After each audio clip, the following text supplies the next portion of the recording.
Citizens of Kingstown, welcome to Too Many Shows, a TV podcast. I am your host, Benjamin David. We are both live on our YouTube channel, B David Studios. You can also find the pod wherever you listen to podcasts. So subscribe, follow there if you haven't, so you don't miss an episode.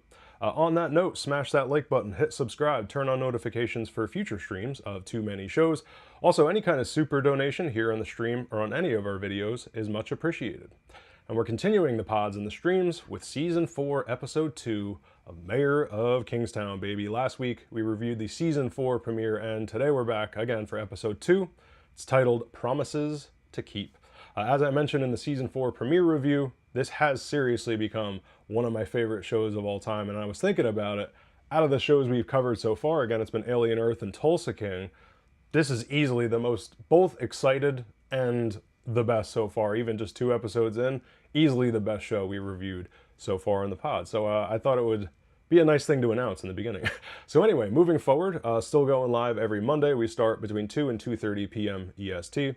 Finally, if you want to hear our exclusive episode for Nola King, the Sam Jackson spin-off series of Tulsa King, then head on over to our Patreon. That's patreon.com/BatmanBeyondMedia. We have our Alien Earth post-mortem exclusive on there, giving my series reaction and overall thoughts.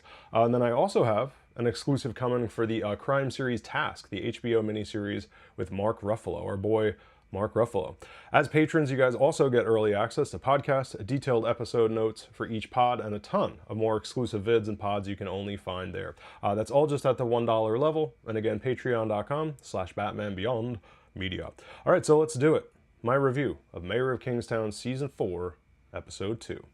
So some IMDb credits, and then we have our non-spoiler initial thoughts. And then our spoiler walkthrough, of course. Episode 2 is titled, once again, Promises to Keep. Script is by Aaliyah Brown, which I looked up. It's her second episode of Kingstown, 1 episode from Season 3, and then also wrote that Your Honor show with Bryan Cranston, with Breaking Bad. Directed by Christoph Schrew, who also directed the Season 4 premiere last episode. Incredible, obviously. There's some pedigree just there. But directed 5 episodes altogether of Kingstown. Also directed some Fear the Walking Dead and the Snowpiercer series. And we're going to get to Walking Dead in just a minute because we have somebody else that I totally forgot was on Walking Dead on this in this season. Created, of course, the show by Hugh, Dillon, and the great Taylor Sheridan. Music composition was by Andrew Lockington, who again did Lioness, Landman, and the movie Argo. So top billing, our boy Jeremy Renner as the mayor himself, the mayor of Kingstown. Edie Falco, her first appearance this season. Again, of course, we saw her last episode, but as prison warden Nina Hobbs. Lauren Bonatti is CO Stevens, CO Cindy Stevens. Nishi Munchi is Tracy, which I didn't shout her out last episode, so I had to do that because I just rewatched the Lethal Weapon series, the show, and she's in that. Toby Bantifa returns as Bunny Washington. Taylor Hanley is Kyle McCluskey. Hugh Dillon, of course, is Lieutenant Eon Ferguson, which, oh my god, that character. And of course, also co-created the show with Taylor Sheridan. And then finally, our newest villain is Lenny James as Frank Moses. So I did credit Frank Moses last episode, but I totally forgot Walking Dead. And then he was also Mr. Cotton in Blade Runner 2049. And man, as an obsessor of Blade Runner / Blade Runner 2049, oh god, that character, wow. All right, so some non-spoiler initial thoughts, and then we'll get to, once again, our spoiler walkthrough of Season 4, Episode 2. This was a solid follow-up to the premiere, which, no easy feat. You guys go back, watch. I mean, as I put it, like, in my opinion, the show matured, and then, you know, as always, I don't listen to reviews beforehand. Once I did listen to some reviews, I'm happy to report that other people put it almost to the point of like a reboot. They said it's a semi-reboot, that it's that much more of a like, let's take the pieces we had in place and turn this into something completely next level. So some people even called it a reboot. I wouldn't go that far, but it's cool to see that other people kind of feel the same, along the same lines. So again, really built on the idea I kept talking about of state intervention in the premiere. As Frank Moses puts it, you know, outside forces descending on your town. That's what he tells Mike in this episode. You got the warden, you got the potential of the fathers, as they called them, with the Russians. Now that there's a power vacuum with the Russians, we don't know what's going on with them.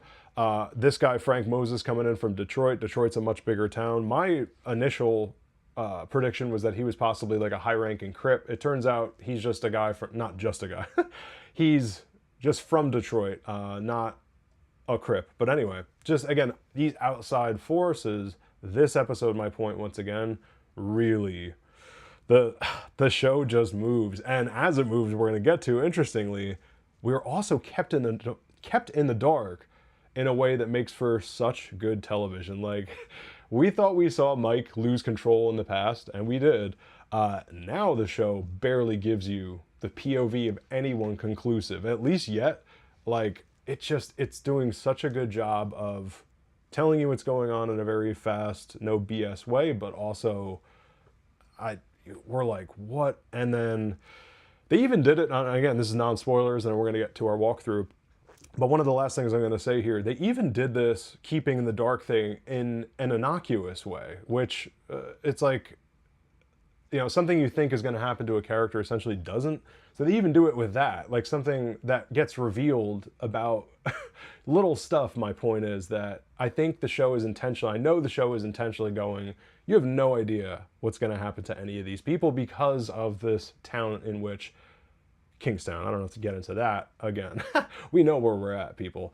So, and then before we get to spoilers, guys, this warden is at the top of our list now for mystery villains. In terms of things that we don't know, forces, I mean, whew.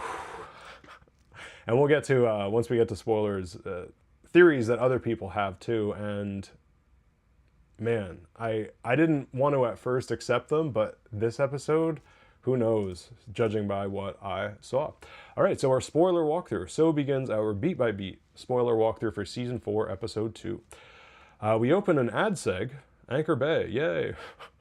Day in the life of ad seg, and it even, now that we're in spoilers, the end of this season even, he's like, fucking Mondays. It is just so good. Again, day in the life, people are praying, working out. Kyle is in severe pain because, again, he didn't even go to the infirmary after the lock and the sock situation.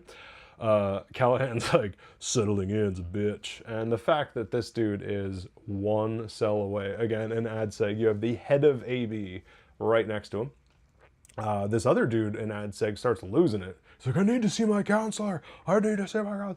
And then he starts slamming his own face into the bars. And it is just, like, you just want to look away. I mean, the show just opened. So anyway, CO Cindy is like, step away now. Because again, she's an ad seg. She's like, step away now. And after the third, fourth hit, she's trying to get this guy away from it. And then the dude just shivs his own neck. I'm like, it is so grim, this show. God. Anyway, so he's like, officer, call for backup. And Kyle, again, Kyle's there.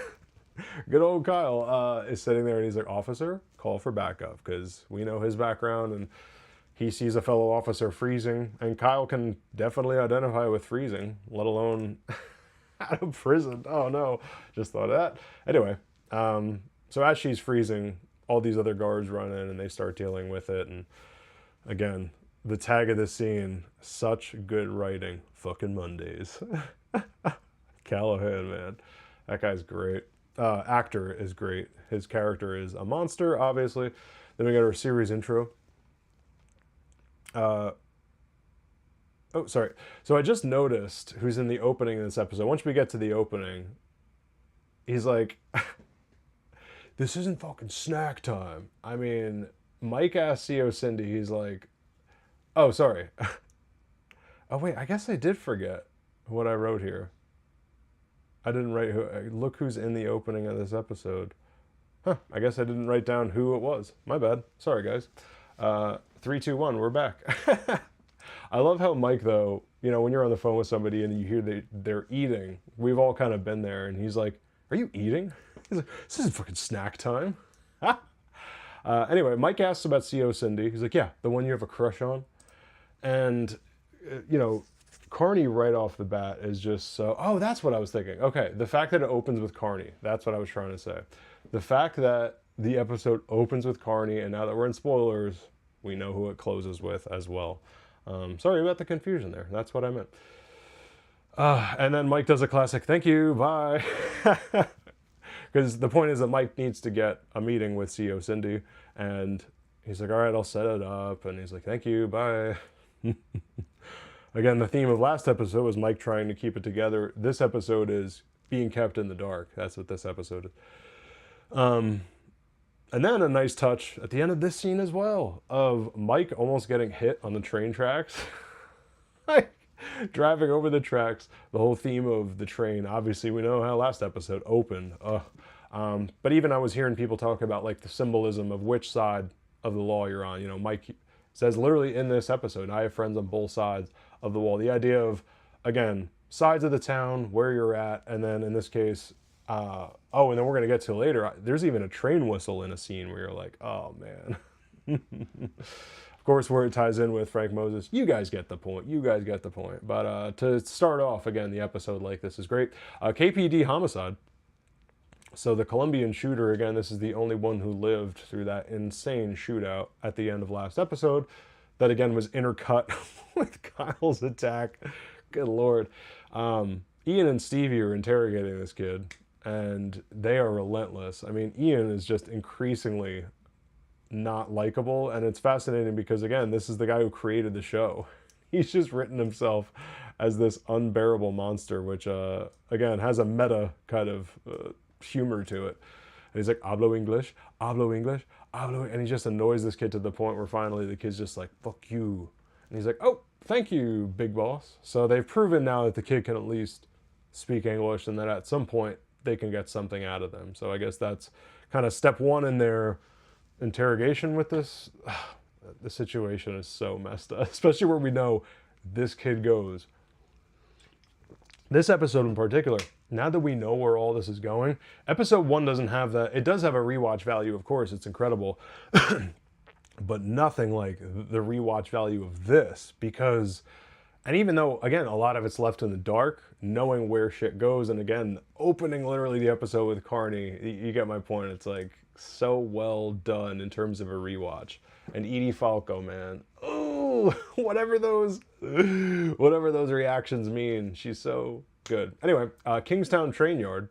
Frank Moses comes down out of his train tower to meet Bunny. And he's singing, if you notice, coming around the mountain. He's like, she'll be 6 white horses, that part of the song. And that was the title of last episode. He's like, heard you had some static yesterday. So he's meeting up again with Bunny, but Bunny plays it down. He's like, yeah, man, you know, it's all in the game.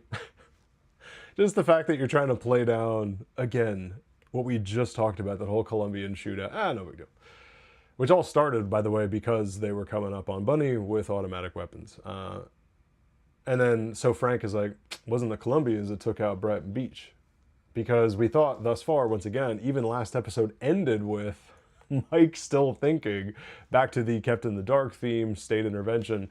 In this case, like, they thought to the end of last episode that it was the Colombians who took out those Russians, and obviously now, or we knew the whole time. But anyway, so he's like, wasn't it? And I love the dialogue there. It wasn't the Colombians that took out Brighton Beach. If you're not familiar, Brighton Beach is a neighborhood in Brooklyn that is very Russian.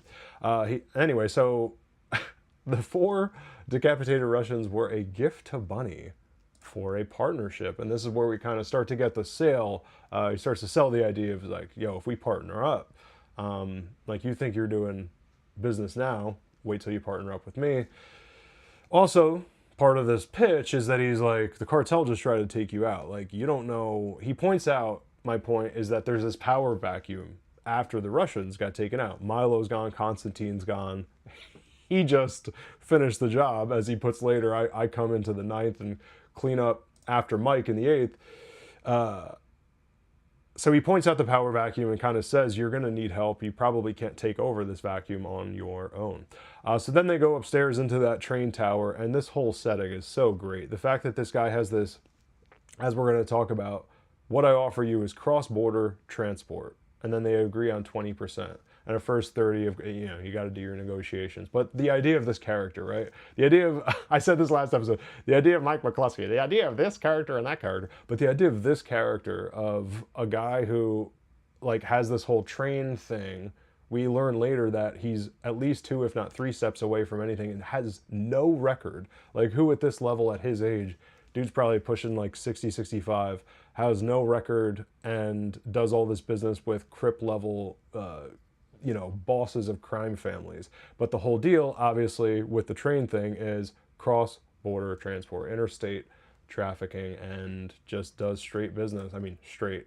We also see Russian heads come straight off. But anyway, Bunny demands meeting every rider on this here Pony Express. He's like, bro, cool idea. And he shook hands. And I was actually surprised at first. I'm like, why did he shake hands so soon? But then you see the instinct kicked in. And he also, you saw it a little bit outside when Bunny was like, all right, enough niceties. Like, great. What do you want? Thanks for the gift. Let's get down to business. So again, he demands meeting every rider. He's like, I don't trust nobody. He also keeps calling him Deverin, which he's like, nobody called me Deverin. That's the only family calls me that. And the audacity of this Frank Moses guy, but that's it. I mean, he's the prison warden version. He's Bunny's prison warden. You know, Mike's got Edie Falco in the season. He's got this guy. He's like, it's time I met the mayor. So the scene ends with, again, this episode keeps ending with, now he's got to meet Mike. So Anchor Bay parking lot. I would have ordered drive-through for you too if I knew you were coming. Oh, Edie, man. So Nina Hobbs sees Mike coming out of his car, and I think Mike had already pulled up by this point, but same idea. Mike getting out of his car, Mike pulling up, Mike driving aggressively, anything aggressive with his car. It's all about, that's like a show unto itself. Anyway, when he gets out and she just owns him right away. Again, such good dialogue. He's like, what the fuck happened, Warden? Like, my brother locked in a socked. What is on, before he even got to his cell, like, what's going on? And then she's like, well, I'm sorry, your brother got in a fight. He's like, a fight? It's not a playground. She's like, oh, we agree there. And he's like, we had a bargain. She goes, we have no bargain. She's still holding to her, like, I don't do business with you. And obviously now we can talk about it. You know, people are suspecting that if he literally didn't even get to his cell, it's one thing day one he gets beat up. She's the warden. She easily could have let that happen. So a lot of us are speculating, and now what we see, the way that escalated, man, I'm a woman of my word. Ooh. And he's like, okay. And they have another, which reflects the last scene that we had with Bunny having his first meeting with Frank Moses. This both reflects that scene. And then last episode when these two meet, right, of like, let's cut the, he literally actually at one point he just goes, let's cut the bullshit, in those words. Okay, from this point on, anything that happens to my brother in your prison, I'll make sure happens to you. He's like, I too am a man of my word. I mean, the second time he's threatened this warden. And here's the thing. What happened to Carney is obviously all this stuff, right? But we also need to consider, she has not once, like, that we at least saw, even, number one, flinched or filed any kind of, like, complaint record that Mike has threatened her, now for the second time.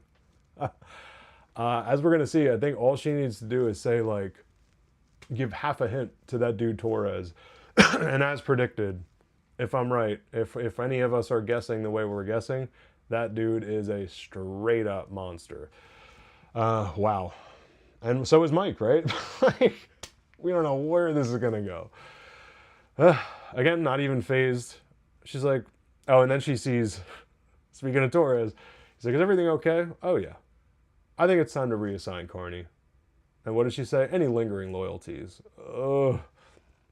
Little man doesn't know which way his bread is buttered. I think she's talking about Mike in that case, or it doesn't matter. Either way, she's owning both these dudes. So back in AdSeg, Kyle continues to be in pain from his brutal beating with no medical attention. Just, we have from internal bleeding to brain bleeds. We have no idea what could have happened with that lock in the sock. Check your mailbox, brother. And Callahan continues to, as we saw in the end of the last episode, and we're all worried, Kyle's going to turn into Mike, right? So now Callahan sends over a cigarette on a comb. And, you know, they're doing their, like, prisoner string sending stuff over with strings attached to stuff, and he's like, few puffs won't give you cancer. You need distractions. And this is where it starts. It's how you make prison friends, giving them cigarettes. It ain't good. Ain't good, guys. Rooftop of the cell phone store. Mike's asking Bunny what he knows about the guy who went after Kyle in prison. The lock in the sock, hadn't even gotten to his cell. What's up with this dude? Still snowing, by the way. Remember last episode that Kingstown was snowing the whole time, and just adds to this. By the way, I mean, if you really want to get into it, the symbolism of death, white is death, specifically snow. Anyway, he's like, any affiliation? He's like, nah, man, just a garden variety. This writing, just a garden variety Ritz cracker straight from the big box. You feel me? That is just exactly what a Crip would probably say. He's like, couldn't have been AB or the Russians, because he said that that AB, I guess, since Gunner, again, power vacuum across the board. AB, Russians, they're all not powerful enough to pull that off. Which, oh man, that goes back to, again, of course, either it's the Colombians, but that's more obvious. It's got to be this Hobbs/Torres shit going on, man. They are doing some dirty dirt. Anyway, Colombia, and which is obviously perfect for a villain, right? It's that she's counting on Mike's weakness and counting on his weakness, of course, being that there would be a power vacuum, is that you can't keep stuff balanced if there is a vacuum. She's stepping in not only as new warden, but for sure cashing in on that. Anyway, Bunny's like, Colombians are smart, man. They know when to stand up. They know when to sit. And he's like, stealth mode, papi. So he's not worried about the Colombians. And again, we still don't know, while they were directly involved in the shootout, at least with that kid and those other dudes, we don't know, again, who's pulling the strings, as Mike points out. And again, this episode, completely in the dark of the power of what's going on here.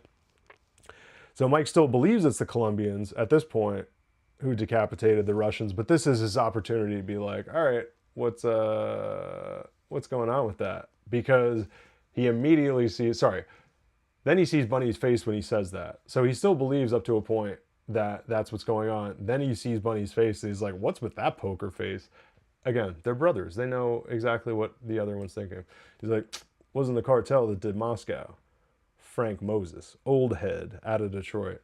Of course, Mike's like, oh, I know him. Like, no explanation needed. And I love that. That's a very, what's like a Mike Rispoli who played, real quick, and then we'll get back to it. Mike Rispoli who played Jackie Sr. on The Sopranos. He was talking about how he played that character he kind of downplayed it because he counted on the idea of, if this guy has a reputation of being such a tough guy, people, that fear will make it so that you don't have to overact. It's just, you're chilling because other people know not to mess with you is the point.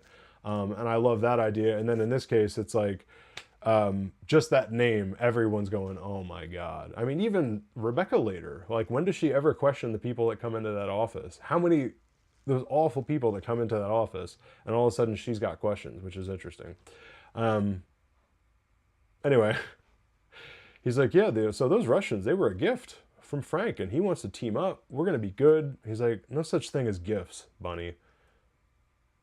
Sounds like escalation to me. Like, in terms of, if you guys are going to team up, it sounds like it's only going to get worse. Of course, this guy's going to want to tie up loose ends, which he says later. He flat out explicitly admits that to Mike. And Bunny's like, look, man, this guy's had no record. I got to set up some shit for my family. We're going to make some moves. It's a clean operation, as if there's no risk. Like, as if the guy who just decapitated a bunch of Russians, whatever. And so Mike, the point, is not open to outsiders, and it's Kingstown, right? Mayor of Kingstown. He's like, well, it ain't you I'm worried about. Because Bunny's like, in terms of greed and one of us turning on the other, and he's like, well, it's not you I'm worried about. He's like, I appreciate that, man. But again, Bunny's blind to it. That man coming with respect. Because now he says, he's like, he wants a face-to-face. He's like, okay, I'll meet with him. But Raph meets with the man who put hands on my brother. He's like, that motherfucker gonna hear that shit loud and clear, Mike. And Mike, when Mike confirms, loud and clear. loud. I think he says it twice, just looks Bunny right in his eyes. This is what happens when Mayor of Kingstown orders a hit. We just saw it. Back in AdSeg, Kyle gets escorted by CO Cindy to see a visitor. He's limping at this point, super banged up still, because I think it's only like a day or two later, a day. Yeah, I think it's one day. So Carney takes over the escort. He meets, again, CO Cindy and whoever else was escorting him. He takes it over. And then he's like, look, Mike's working every angle. I promise this won't happen again. I'm so sorry. And he's like, it's not your fault. It's like, I'm a cop in prison. I mean, he doesn't say that, but I think the fact that Kyle, isn't taking it out on anyone else is pretty amazing. And it's just so hard watching this once again, where they open the episode with Carney, and Carney, I mean, he's done awful things, but it's Kingstown, and you know where it's going again. Kyle stops and hunches over in pain. Like, this is how messed up he is from this beating. Like, he can't, at certain points, even walk. He stops, hunches over. He's like, oh my God, I can't walk. Then it's revealed why or who he's visiting. Because he's like, you got a visitor. And he's like, oh, it's Tracy. He's like, oh, she can't see me like this. Again, such good writing. Even little stuff like this. Like, any other show, it would just be, maybe they would have told him before that, or just and I think, again, that's the theme of, even we don't know, on a little trip from one end of a prison to the next. We're going to see it later with Bunny. It's like something happens where you're like, you think it's about to be an action scene and it's nothing. Like, what? Anyway, so he's like, no, you got to go see her. It'll make it worse leaving her down there by herself. She's visiting you in prison. It's important to do this. Tracy sees him through the glass, and she's like, Kyle, what the fuck happened? And this is not someone who, I love that that's the first thing out of her mouth. Not only curses, but it's just like, she's a nurse. She works in Kingstown. She works again in the prison. I believe it was Anchor Bay, if not one of the female. No, it was a female prison somewhere in town. She's like, did they take you to the infirmary? Like, internal bleeding. Does it hurt to breathe? She's asking all these nursey questions. And Kyle's like, oh my, I can't do this. What if I have to go 12 rounds with you? And this is such good dialogue, like such couple dialogue. He's like, I don't want to go 12 rounds with you. She's like, yeah, tough shit. So good. She's like, this is what it's going to take to be married to me. He's like, look, Mike's taking care of it. And she's like, yeah, bang up fucking job.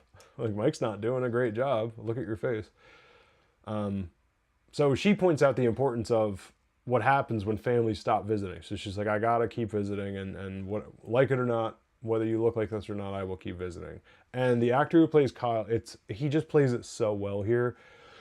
He's, oh God. I mean, there's so many dimensions to not only being in pain, but not overacting that, seeing her being embarrassed about how he looks, his guilt, just there's so much going on here. And Nishi Munchi, the woman who plays Tracy, so great. And really, I mean, that in Lethal Weapon show, I think she was like one of the DAs, but she was kind of like the hot DA, and she was a decent actor, but you could tell she was kind of younger. And point is, she's a much better actress now and is great in the show. Community service hockey rink. So Ian and Stevie are apparently leading a community service hockey thing, which we know what these two have done and what specifically Ian has done. The same guy who takes serial killers to kill other cops also is running a community service hockey rink with kids. So Mike's here to ask about the Colombian shooter kid that they have in custody, which, by the way, as a reminder, this kid has a vendetta now against Mike because Mike shot one of them at the end of that incredible shootout, and there might be some kind of vendetta. So, but he's following up about, like, what do we know about this kid, right? Great detail of the setting again, like, he's like, keeping him out of, what are you doing here? He's like, we're keeping these kids out of juvie. He's like, oh yeah, is that what you're doing? Because Ian starts cursing. He's like, you can't curse. It's a bunch of kids. Now they're saying to him, like, the kid is not saying anything. The kid, I should say, who they have in custody, the Colombian kid. And so Mike's like, all right, well, cut him loose. They're like, what do you mean cut him loose? They're like, well, you said you don't have anything on him, right? Cut him loose, see where he goes. So the plan is to surveil him and find out where he goes, because, again, the writing, so multi-layered because you're like, oh, Mike's super smart, right? I mean, sounds like a great plan, but then we see what happens. And we also see specifically what happens because Ian is such an awful human being. It's only because of Ian's actions that this whole thing got bungled. Otherwise, you get my point. Like, oh man. Because Mike, once again, he's just like, look, we don't know anything more than we do now. Let him go, follow him. Because it'll also help figure out who's calling the shots. And Mike needs to get out of the dark and figure out what's going on in terms of leadership here. Anchor Bay showers. So the payback we were all waiting for. 2 Crips come up at the shower. This is again the guy locking the sock to Kyle. They grab him by the back of the head. I don't know if they like got into his eye sockets or what. I was like, oh no. And they shiv this dude like 100 times in the side and then the neck. You're just like, oh. And by the way, like I had to rewind it because there's barely any close-ups or anything. But it is Raph himself. Like he's doing the dirt himself. I always talk about this. Crime bosses, you know, because he's the boss in prison. He is the boss of the Crips in Kingstown in prison. That's a huge position, essentially. And to be like doing the dirt yourself to make sure it gets done right. I always found that fascinating. And they are in and out. Like, no, and even the thing before that, like there was one guy who was in the shower before that, like he was taking a shower legitimately, but he's the one who puts something over the camera so they can't see. And that's how they're able to get out with no ID. And Kevin, of course, button at the end of the scene, the classic scene-ending episode of television here, that Kevin is the guard, of course, Bunny, the guy that Bunny has paid off. So on the cold streets of Kingstown, guys, Ian just, you know, F-bombing up a storm. He's like, come on, fucker, give me something good here. And Stevie and Ian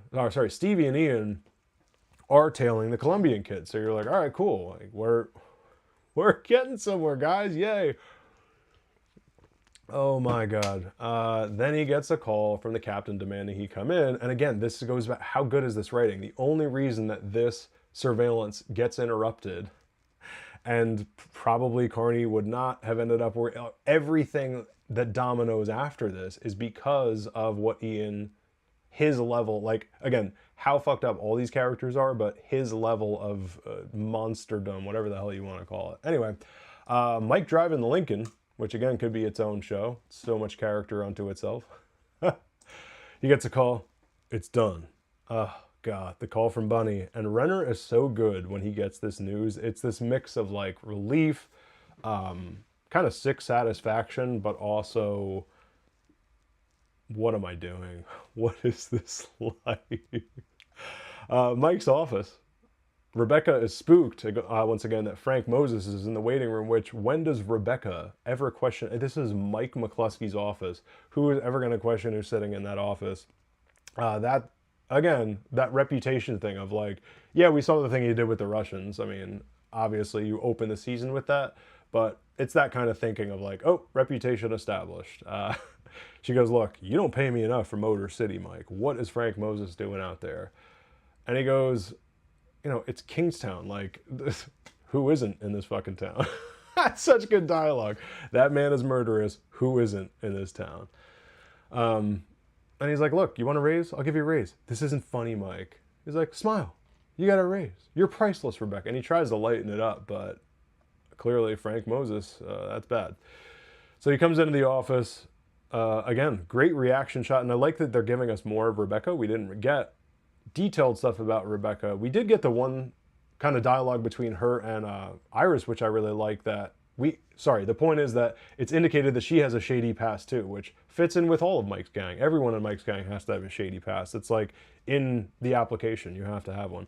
But the fact that we're getting more from her this season, and that her reaction, like they do a close-up after she closes the door, it's priceless. As Mike says, priceless, I say. So Mike starts playing dumb about how he can help Frank. He's like, look, I don't know how I can help you. You know, this isn't really what I do. And Renner's great. Just his smart-ass, charming smile. Like, clearly he could charm people if he wants to, and he's kind of doing that, but ready to blow up at any time. Again, Mike holding back. That's the theme of this whole show. And Frank's just going into all this BS about, look, I can tell where this is going, this whole power vacuum. You're going to need some help. Like, I know for a fact you are. He's like, oh yeah? Wow, you some sort of prophet? And then he does some line from the Bible, and Mike's like, yeah, I'm a little rusty on my Sunday school. But then he finally gets to the point. He's like, look, you're about to, and this is what I was talking about before, the whole state intervention theme. You're about to have a fresh plague of outsiders you're about to have a fresh plague of outsiders descending on your town. And then Mike gets into the whole deal of, look, your deal with Bunny, it's a little too generous. I'm skeptical. And like, sorry. Oh, so I'll get to my point in a second, but this guy's business, this is important to say. This is where we learn that his business is staying 2 or 3 steps away from getting caught. So Mike's like, oh, okay, so I see. You just let, your guys take the fall and then you collect all the money. He's like, look, they do their business, they do their business. This is what, blah, blah, blah. But this is my point. This is where these 2 characters are actually quite similar, right? Both of them are like, look, I just want peace. I stay out of it.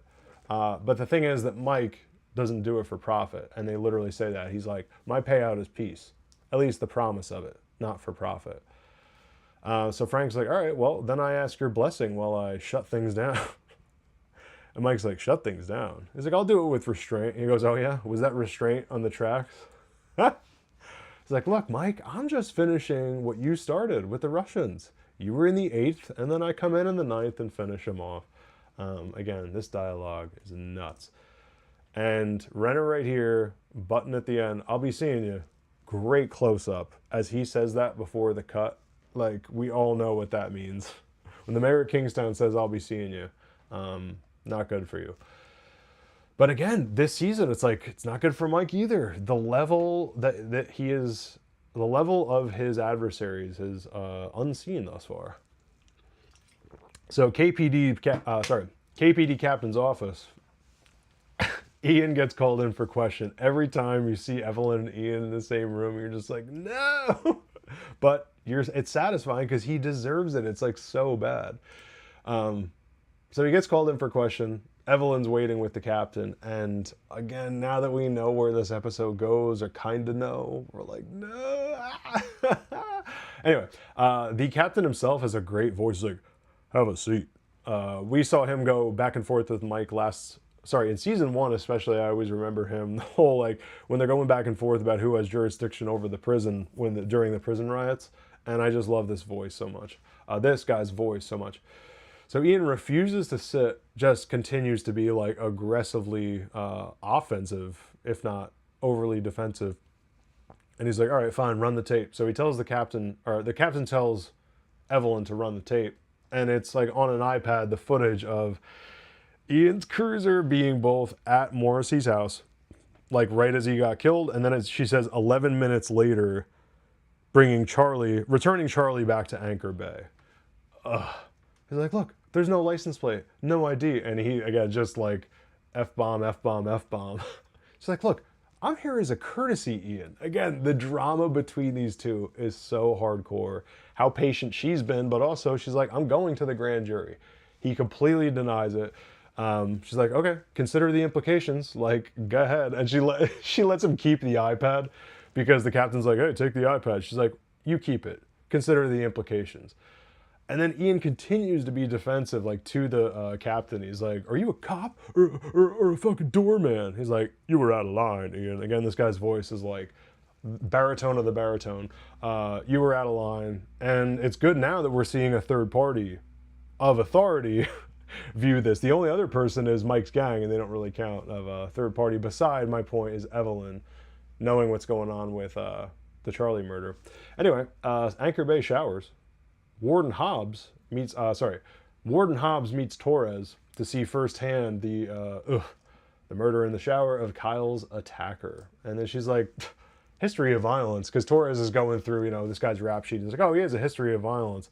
She goes, yeah, no shit. Like, of course, it's retaliation. For the guy who beat up Mike McCluskey's brother yesterday, yeah. And again, here it's like, is he this no way he's being that naive, but maybe this is some interplay. My point is, between Hobbs and Torres, I think they have this, like, let's play dumb to maximize ultimate deniability between each other, but always confirming hits and all the awful shit that they end up doing, including possibly what we saw again later with Carney. Anyway, he's like, I'm sorry, Nina. This is on me. She goes, nope, this is on me. This is priority one now. And this is like a 2-minute scene, and you're, God, she is so good. You're like, what is going on with this character? Anyway, she's like, this is priority one now. McCluskey pulls no fucking strings in my prison. And he goes, look, understood, I'll make it so. And she's like, yes, I know you will. I know. Oh, like, what does that mean? But we saw what it possibly means. Anyway, again, another one from Hobbs. Oh, I already just said it a million times. What does that mean? So they also talk about, like, he's like, well, we've dealt with worse. And she goes, I don't know. God, this place. And those are her words, God, this place. And I've heard people theorize that she's like a, kind of like a religious fundamentalist, maybe like a psycho-Christian right, aligned with AB type character, which later on, oh, I can't wait to talk about that. There might be some connection there. Anyway, McCluskey residence. Mike helps Tracy bring in groceries. And he's like, hey, are you doing okay? You doing okay? She's like, you know I'm not. And you could tell, like, Mike is definitely, this is why Mike's single. He just gets right down to business. He's like, look, Kyle's making the best of it. And he's like, it's not his fault. She goes, oh, okay, I don't think it is either, but I think it's bullshit that he's taken the rap, and, like, it's bullshit, like, the situation that he doesn't need to be in, even though he did the right thing, is the point. And he goes, okay, well, Trace, can you just fake it? Can you just fake being okay about all this? And he is asking a lot of this woman. I think, though, it's, at the end of the day, it's his brother that's most important. And he, as we learn, will do anything, including a shower shiv, to make sure his brother is safe. In this case, it's just, he knows that, as he says, like, he reminds her that Kyle needs to know that she has his back. Then he apologizes, which I really like. And by the way, I'm glad these two got this scene, and I'm glad specifically it was this episode.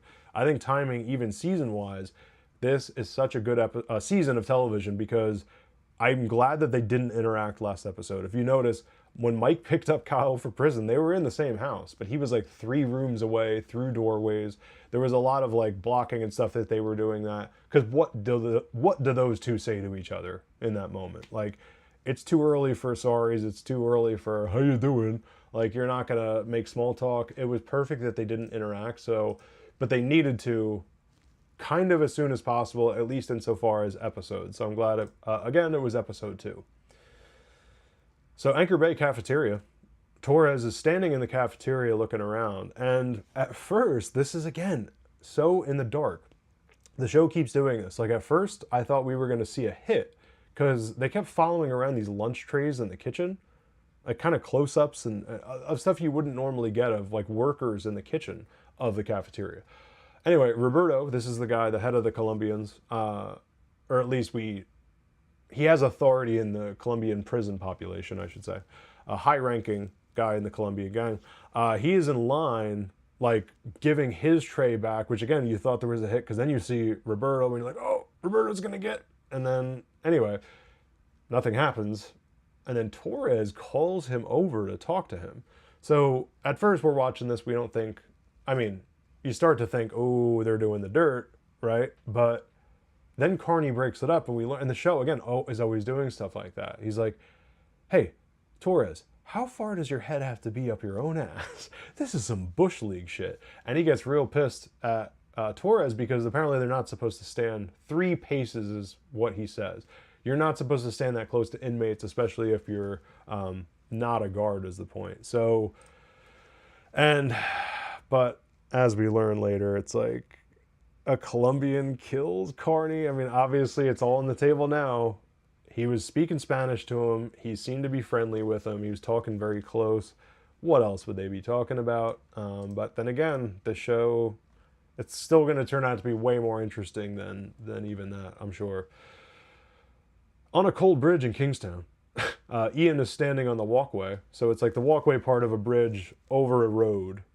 And he's got his phone out. He's looking around. And I didn't notice last night, the first time I watched this until today, that he was doing a scratch off. And that goes back to, I forget what season it was. I think it was season 3. Yeah, because it was on his way to go beat up C.O. Breen, the guy from The Sopranos, actually, who, you know, had his whole really dark tale with Cherry, and then goes after, Tracy.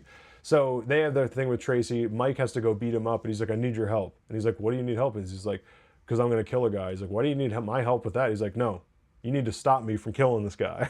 My point is, we see in that scene that Ian is doing a scratch off. So even when he's doing this awful thing that we can only predict with Evelyn, he's doing a scratch off. This guy's a sociopath. It's nuts. But again, writing-wise, character details, whoever is writing this season, every writer thus far at least is like such a fan of Mayor of Kingstown, because there's all these callbacks. We saw last episode callback to, like, you know, don't sit. He tells Evelyn not to sit when he tells everybody, demands everyone else sit, stuff like that. Anyway, we see Evelyn driving, and then she drives under the same bridge, and then Ian looks down and hits a button on the app of a phone. And you're just like, ah. And it's interesting that nothing happens. You still don't, like, okay, but it could be set to detonate and not detonate now. It could be a timer, guys. I think we can only guess. Anyway, Warden's office, Anchor Bay. So I just noticed today, I'm so glad when I analyze stuff, like, you can really, and this is a theme of the show for the millionth time, prime example, keeping you in the dark. There is a close-up of Edie's phone, right, of the Warden Hobbs's phone, and there's like 100 calls to Switzerland. Like she's scrolling and scrolling, Switzerland. Is that like an AB thing, right? I mean, I know there's like the Nords, that's an AB, I'm pretty sure that's an AB gang that is in, yeah, Sons of Anarchy.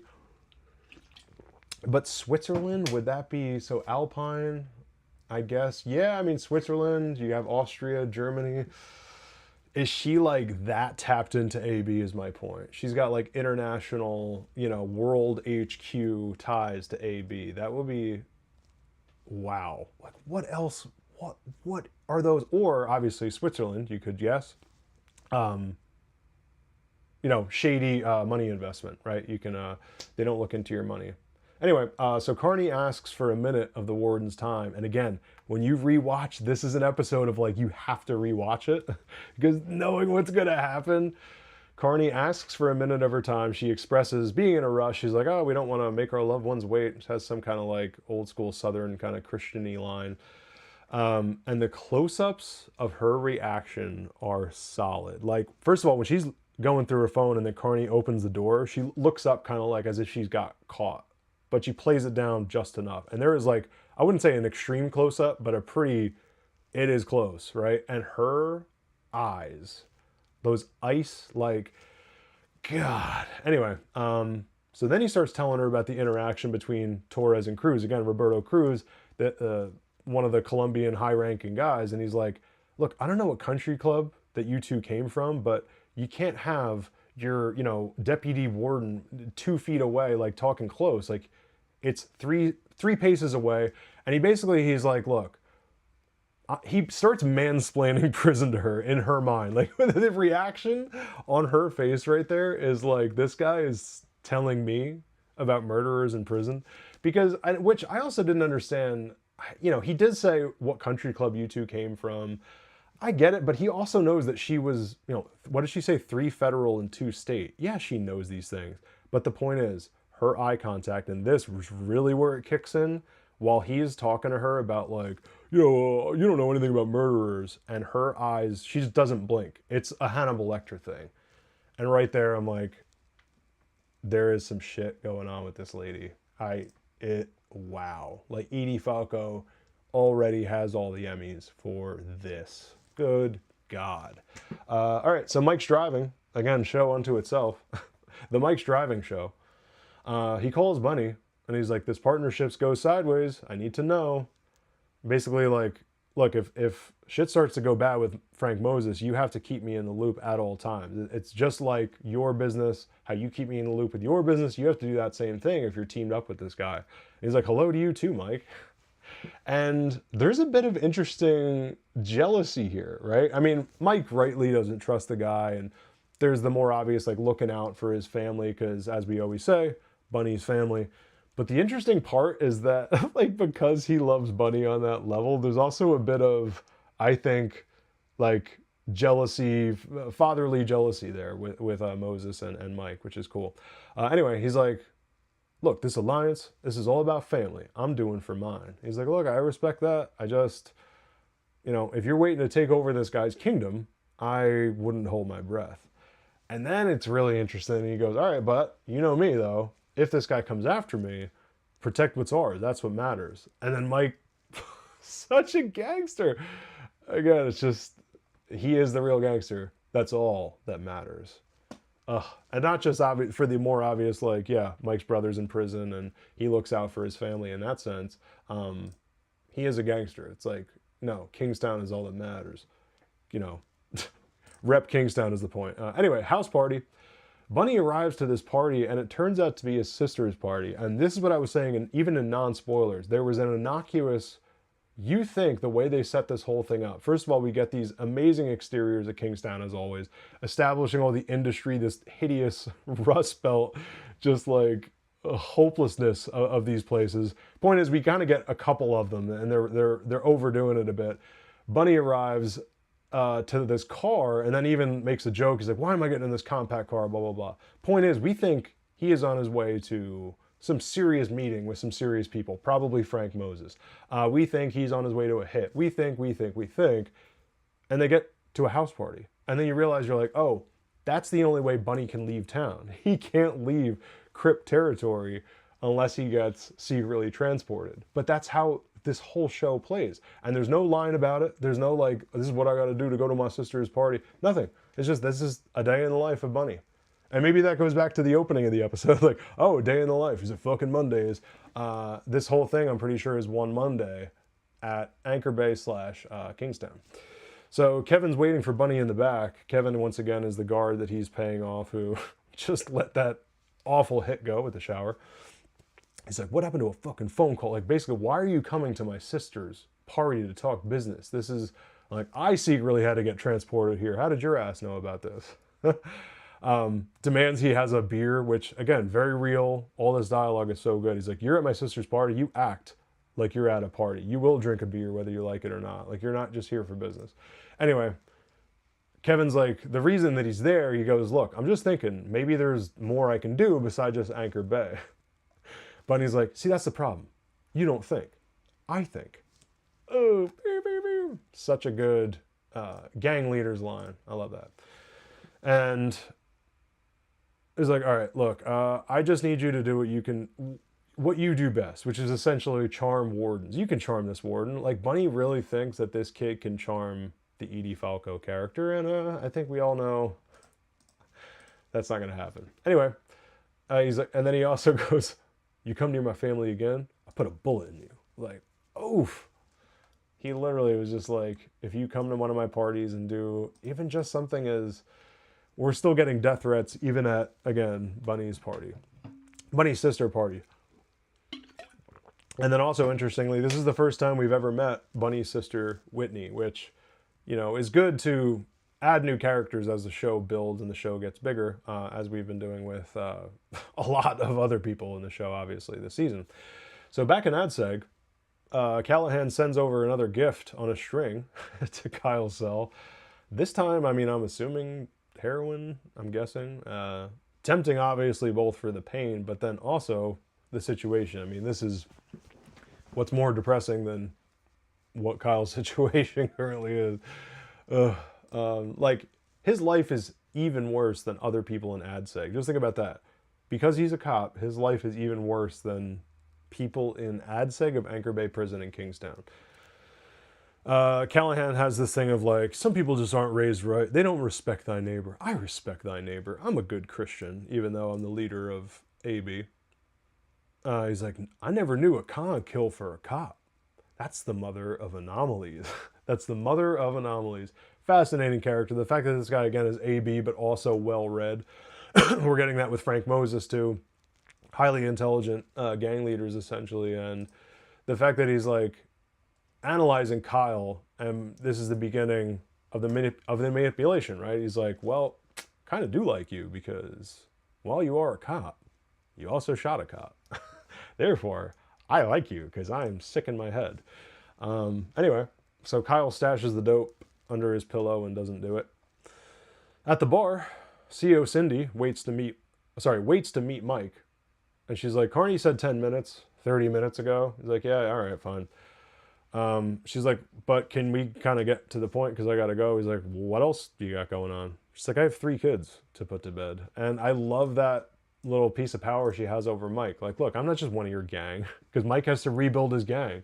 And thank God he did it. I just thought of that. Thank God he started doing that here with her and set this meeting up, because that meeting never would have happened. This was the last kind of gang work that Carney ever did. I just thought of that, is setting up this meeting between him and CO Cindy. And if he didn't set it up, even though he didn't obviously get there, we'll see why. Wow. But anyway, that he has someone new in the gang, she's a female, and that she also has kids, so she can't do... Again, Mike being completely out of control this season. It's such a theme. Even this character is like, yeah, again, I'm not going to be one of your guys hanging around all the time. I have 3 kids to put to bed at home. Let's get to business. So Mike reminds her that Kyle was fucked with, even though he wasn't supposed to be. He's like, look, you were told he wasn't supposed to get messed with, and yet he was. And then he reminds her also, he's like, look, he's not a criminal. He's a family man. So here's where you come in. And this is the plan, and this is why he met up with CO Cindy, and his plan for her as kind of part of the gang, is that he wants her to be Kyle's friendly face from sunup to sundown. So it's like he's brushing his teeth through there, all of it.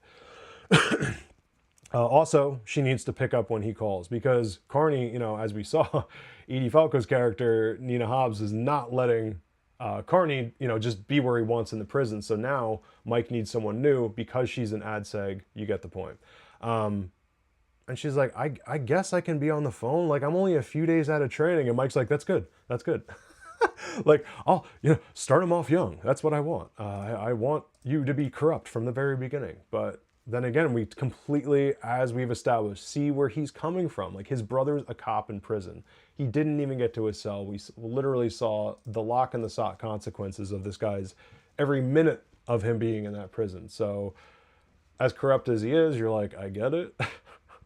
Anyway, the other demand, he's like, I need to know who's in there with Kyle. Because Mike, I guess, still doesn't know. Maybe they did establish that. I don't know. But as far as I know, that line kind of seems like he doesn't know that Callahan's in there, let alone right next to him. Which also begs the question, again, as we're about to see, this Nina Hobbs character, is it by accident that, like, that seems like a sitcom, that it seems like a sitcom that the head of AB just happens to be right next to the brother of Mike McCluskey. You know what I'm saying? Like, that seems like real coincidental in a show that doesn't really have coincidences. So, oh my God. All right, so here we go, guys. Carney residence. Carney feeds his dad. This is, again, a callback to the show. It's like, let's take the best of what we have for this show. What are these characters about? And we got lines. We never met the father, but we got lines like, yeah, go take care of your dad. Carney's like, I got to go see my dad. And it gave dimension, even with just a couple lines, to someone who just does obviously reprehensible shit. So anyway, Carney's taking care of his dad. We meet him for the first time. He's feeding him. He's making him like TV dinners. They have this really nice scene together, and as it starts to get longer and longer, you're like, oh, that's why we're doing this, because we have to care about Carney so that we get to lose Carney. I didn't think it would be this fast. I was like, oh, this is good setup for the loose ends, the lingering loyalties, as Nina Hobbs says. And so they're breaking balls, and that's where, again, the dialogue's really good. Like, this is a guy like Carney wouldn't have a normal relationship with his father. It would be kind of ball breaky and whatever. Even though it's very tender and good. And then the second he opens the door to leave with his meeting for Mike, he gets shot in the face. Like, it is the moment. He doesn't wait on the porch. And the camera, by the way, doesn't even move. That's what was also pretty incredible. camera work, going back to last episode, production operating at the highest level this season. Like, camera is behind him, opens the door, like just 3 shots before you even know what happened. I think it's 2, then he falls, and then he walks into the hallway, like 2 more in the head. Then, and by the way, same Colombian kid. So, again, if Ian hadn't, it's so if then, the whole show is this stack of cards, as they literally said. Anyway, so fucked up that he takes a beat. The kid takes a beat after shooting his dad and just smiles, or sorry, after shooting Carney, sees the dad in the hospital bed and all that, and smiles, and then just leaves. Like, it's almost worse that he didn't kill the dad, right? So not only does this guy have no one to take care of him, but he's got to, it's just... So, and then the camera, again, not a lot of movement in this whole thing of, the camera stays still as he walks, as the Colombian kid walks out, and it follows him as he's opening the gate, and then you hear a train whistle at the end. No music, the train whistle, once again, back to all the train stuff, and his dad's TV. Those are the only 2 things you hear. And I noticed that because the reason obviously I noticed the train, but then I was like, there's no music. And then I kept listening to what else you're hearing, and it's the dad's TV. Because like an old guy would have a loud TV. Oh my God, dude. So, credits. Theme this season, once again, Mike. So these are our final thoughts and recommends. I think it goes without saying. Recommend. I'm going to break my own rule. The title of this podcast, Too Many Shows. I hate when people say, you got to watch the show because there's too many shows. You got to watch the show.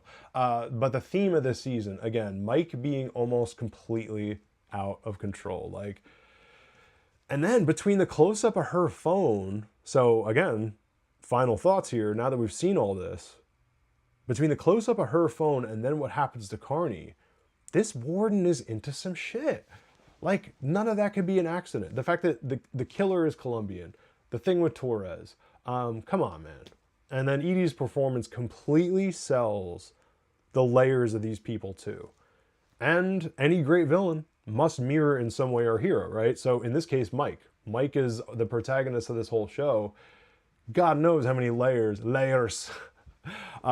Mike has, right? Of like good, bad. I mean, they even literally, the last line of the last season is like, I don't know who I am anymore, and I don't want to, I wonder if I ever really did step out of those prison walls after I was in prison. So then you get someone like this where she clearly is into some shit, but that you don't even know what it is yet. And then this whole season's going to have such an incredible rewatch value. Just this episode had incredible rewatch value. So talk about recommend, like, not only do you have to watch the show, guys, I am telling you, you have to watch 4 seasons. You have to catch up on 3 seasons. You have to watch last episode twice, and you have to watch this episode at least twice. So I'm not asking a lot of you because it's reasonable, because it's that good. All right, and that is the show. If you haven't already, smash that like button, hit subscribe, turn on notifications for future streams of Too Many Shows, subscribe and follow the pod. Again, that's Too Many Shows, a TV podcast. Any kind of super donation here on the stream or on any of our videos is much appreciated. Again, every Monday, Kingstown reviews continue starting between 2 and 2:30 p.m. EST. And finally, our exclusive pod for Nola King, the Sam Jackson spinoff series of Tulsa King, patreon.com/BatmanBeyondMedia. Click the link in the show notes to find that. Again, our Alien Earth post-mortem pod is on there too. Early access to podcasts, detailed episode notes for each pod. Again, that's all just at the $1 level, patreon.com/BatmanBeyondMedia. So this has been Benjamin reminding you to watch your shows.